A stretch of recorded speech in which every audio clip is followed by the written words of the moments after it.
speaker here that's going to talk to us today for 10 or 15 minutes about nutrition. I will let her introduce herself to you and let you know kind of what her aim of this short little presentation is. And then when she's done, then we'll have a little Q&A with her, and then we will go through the PowerPoint that was in the course. So here she is. This is Rachel Zirkle. Hi guys, how's it going?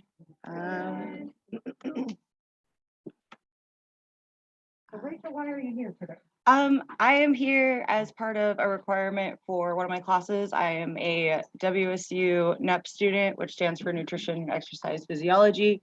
So I'm going to talk to you a little bit about some research or like different research articles that I read and the nutrients that I found that kind of related to periodontal disease and overall oral health. And that's it. That's the jam. Okay, cool. I personally don't know how to turn off the subtitles, so roll with it, I guess. So that's kind of the basis. And so we'll just roll right into it. What is nutrition? It is the act of nourishing your body through food and other nutrient-based materials. Nutrients have a major impact on periodontal health, as I'm sure you guys will cover later in your course today. So some major nutrients that have impacts would be either macronutrients, which are required in large quantities, for example, carbohydrates, proteins, and fats, and micronutrients, which are required in smaller amounts, such as vitamins and minerals. Throughout the different research articles that I looked at, I noticed that there were specific nutrients that were recommended to help treat periodontal disease, but otherwise there were preventative measures which were encouraged, such as a balanced diet, maintaining a healthy weight, and monitoring any morbidities. So carbohydrates, there are 3 different types, which I'm sure a lot of you have already heard about. Sugars, fibers, and starches. Sugars are the most basic form of carbs and are generally found in sweetened beverages, desserts, candies, and other processed foods. But it is important to right? But it is important to note that sugars are also found in fruits and vegetables and milk. And these are considered to be the more natural source of sugar that you want to like recommend to your clients, because you still need those carbohydrates for like proper brain function and a lot of other things that our bodies do. Starches are a more complex carbohydrate, which essentially just means that it's a chain of simple sugars. And it's a lot easier to break down. And some examples of that would be like refined grains, potatoes, and corn. So corn syrup, that kind of stuff.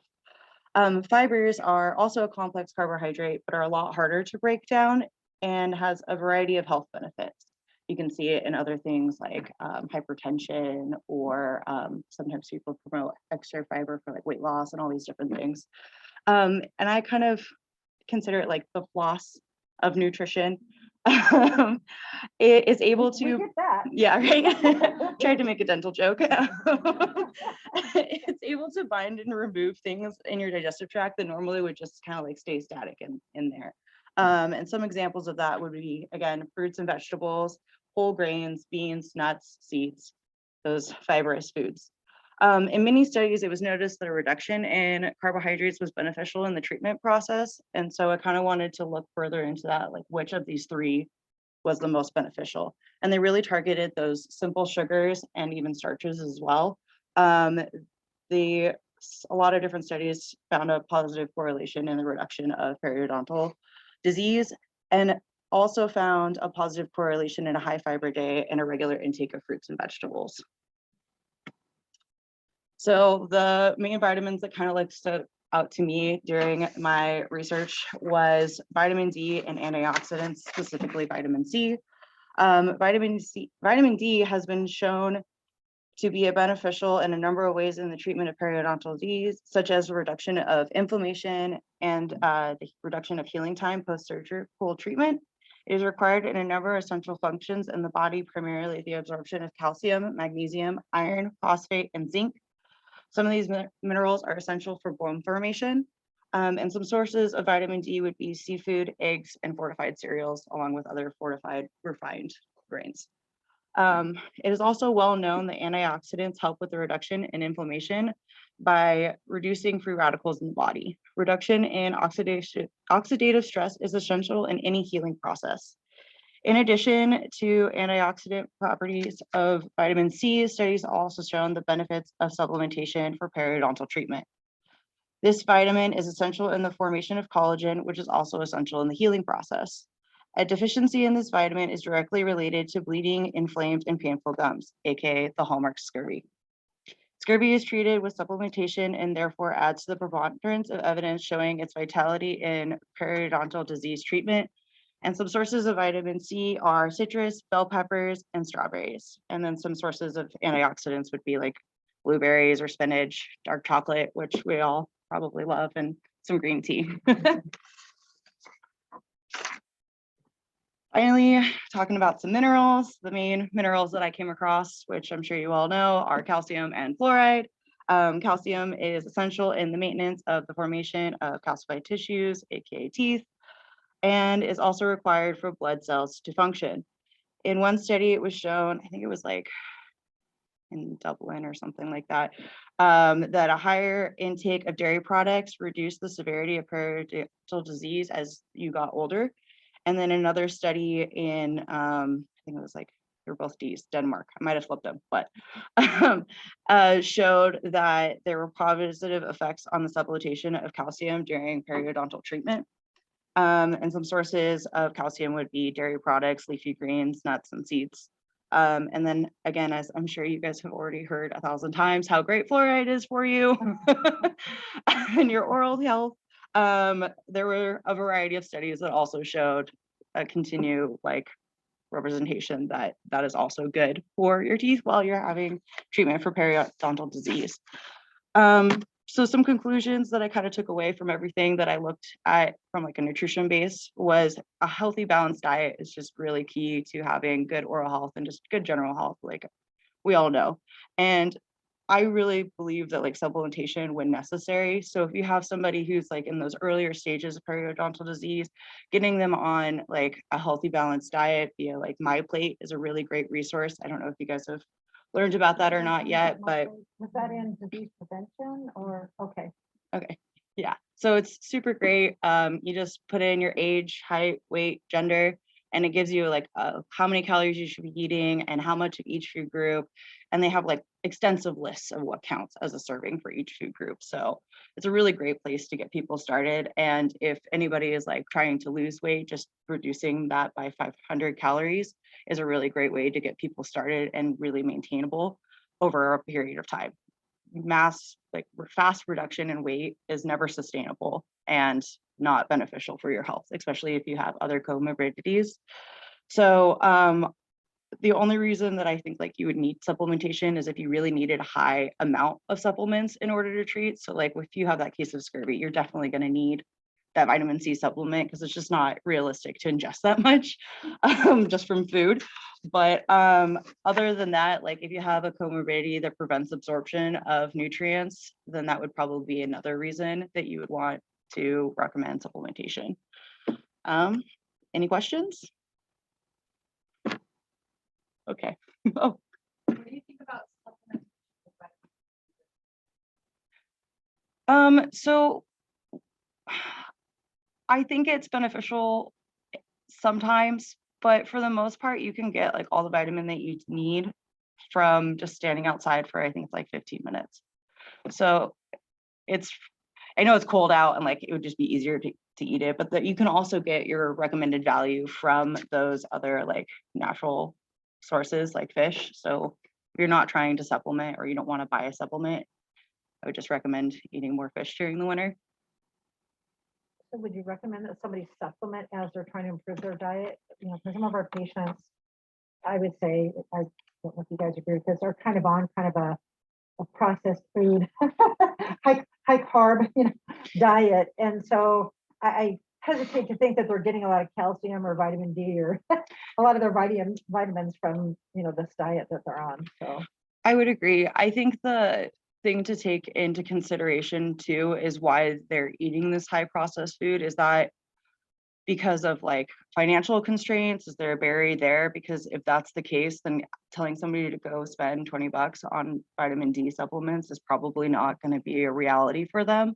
And just trying to slowly encourage people to change their diet over time. I mean, that's like basically the foundation of everything that I've learned. You know, it's like one small step makes a huge ripple, or what is it, the saying? A pebble can make a huge ripple in a lake, right?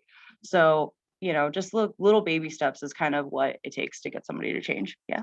I have a question, and I don't know if this is accurate, but I thought I remember this from my took a nutrition class. So is it true that like when people go to take like supplements, it's a lot of times the supplements that are like given over the counter, it's way more than what people actually need in the supplement. So it's probably better to recommend that they just increase like what they can eat instead of actually offering the supplement to them. Yeah. I can't remember the exact number off the top of my head, but like 1,000 milligrams of vitamin C, your body cannot absorb that in one go. I think it only absorbs like 10 or 15% of it. So it's just, you know, something to like keep in mind. Like all of these supplements have a lot of higher values than needed. And the other thing to know is when you're buying supplements, you have to know which labels to look for, because some of these things could just be grass or like, you know what I mean? Like not actual, I'm not even kidding. Like we looked at this eucalyptus pill or whatever, and it was like mainly like just wheatgrass, and there was a very small amount of eucalyptus in it.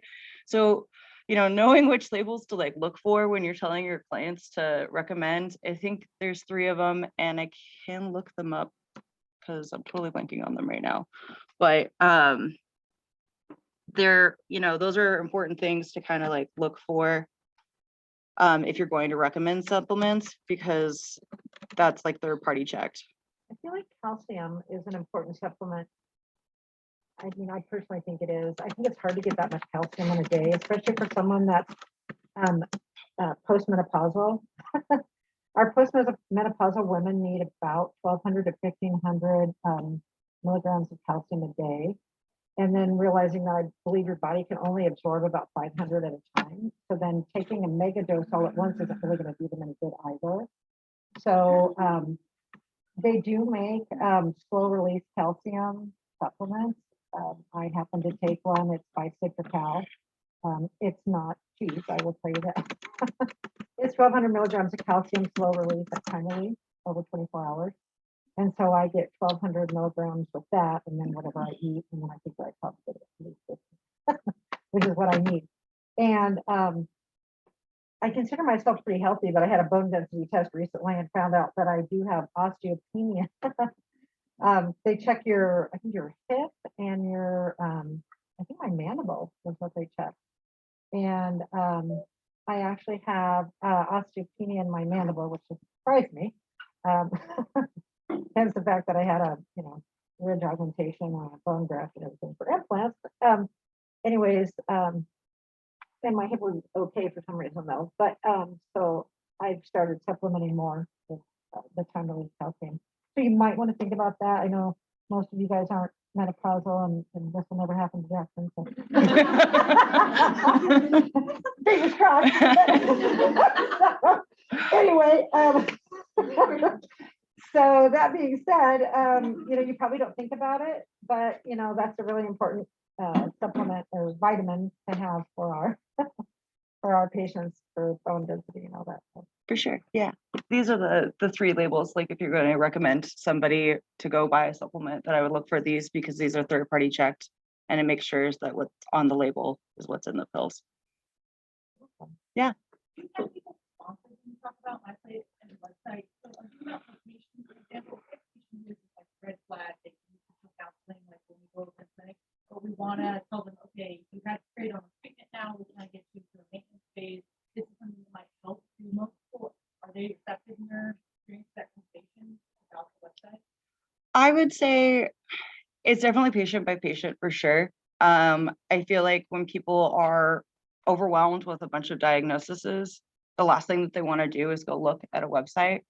I've done a lot of research looking at like the continuum of care and how important it is, and like how there's all these different gaps. So if you're going to recommend something like that, especially when you're giving all these different recommendations at once, it's important to go back and recheck in with them and just keep letting them know. There's so many different ways, especially now with telehealth, where we can just send people messages like, hey, like I know you're super busy, but have you had a chance to look at my plate? And like, what do you think? And that's kind of how I've helped people in my clinic setting of just like going back to them and being like, hey, have you had a chance to look at this yet? And by like the third or fourth time, they're finally like, yeah, I did. And I'm like, okay, cool. What'd you think about it? Yeah. I know with a lot of talking about like the big steps. So, I mean, even if it's not that people, they're not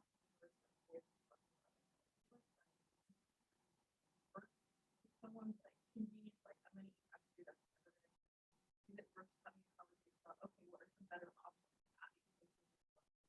Is what you want to look for, give it Yes, I would agree with that 100%. Baby steps, because once somebody makes a step towards making a healthy change, they're more likely to make the next step.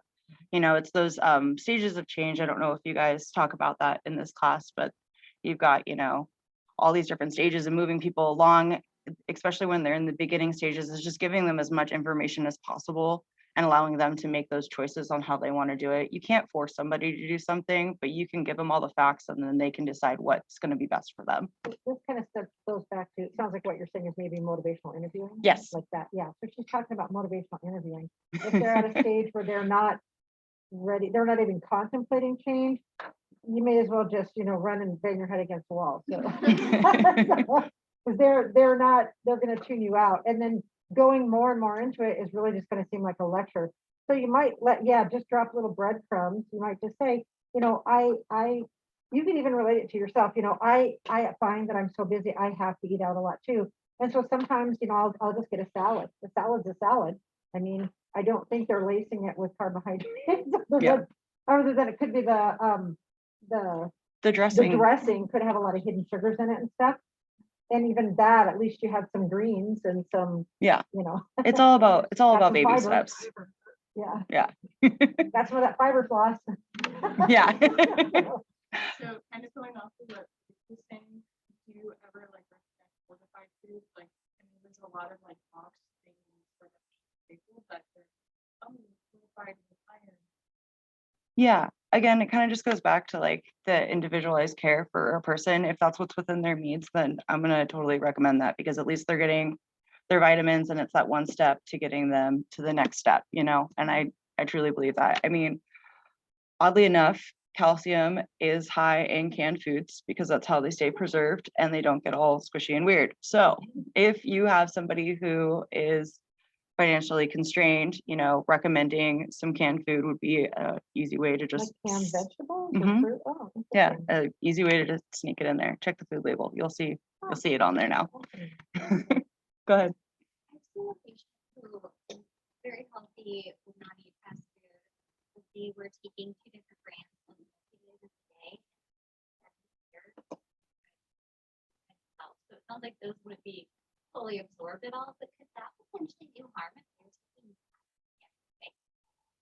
I would say for the fat soluble vitamins, it would. So water soluble vitamins you have to take daily because they leave through excretion. But fat soluble will get stored in your fat stores. So the more fat soluble vitamins you take, the higher risk you'll have for toxicity. So if that's something that they're taking, maybe asking them if they have those ones on there. So that's ADEC is the way I remember it, which is A, D, E, and K, because that could be of risk to them. Any other questions? Excellent. Awesome. very Thank you, much. guys. Yay. Thank you. Of course.